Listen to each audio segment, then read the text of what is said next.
सभी भक्तों को राधे राधे और सभी को देवशयनी एकादशी की बहुत बहुत शुभकामनाएं। आज आप सुनिए आषाढ़ मास के शुक्ल पक्ष की देवशयनी एकादशी की कथा और व्रत पूजा। तो ये एकादशी आषाढ़ मास के शुक्ल पक्ष को पड़ती है। इसका नाम देवशयनी है।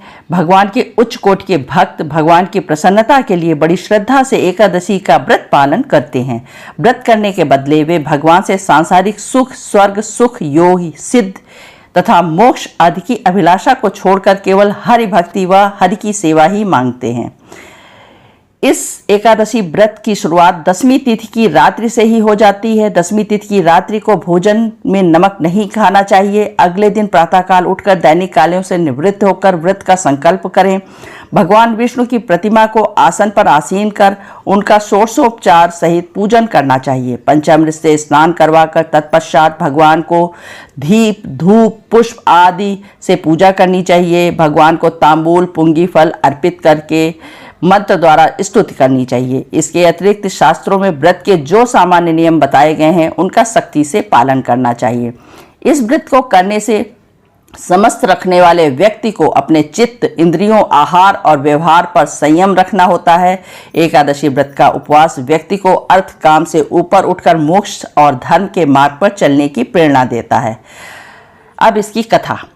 सतयुग में मांधाता नाम का एक सत्यवादी एवं महान प्रतापी सूर्यवंशी राजा हुआ, जो अपनी प्रजा का पालन अपनी संतान की भांति करता था। सभी लोग बहुत सुखी थे, खुशहाल थे। 3 वर्ष तक लगातार वर्षा न होने के कारण उनके राज्य में अकाल पड़ गया।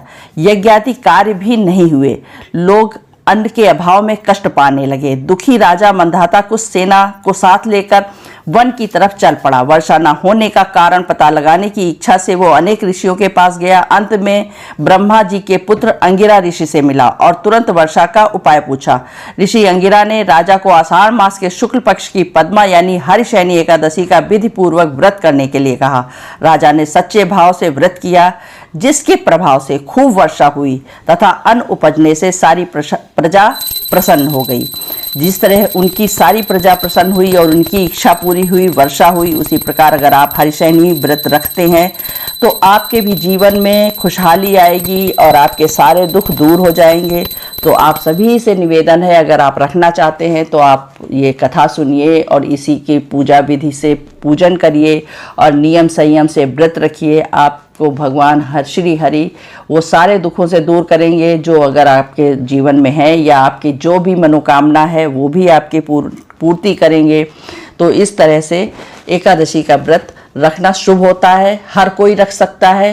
तो आप लोग भी रखिए। और जब तक के लिए हम नेक्स्ट वीडियो में आपसे मिलेंगे, तब तक के लिए आप लोग स्वस्थ, सुखी व प्रसन्न रहिए और मुझे और मेरे चैनल को ऐसे ही प्यार देते रहिए। सब्सक्राइब करिए, लाइक करिए और शेयर करना बिल्कुल मत भूलिए।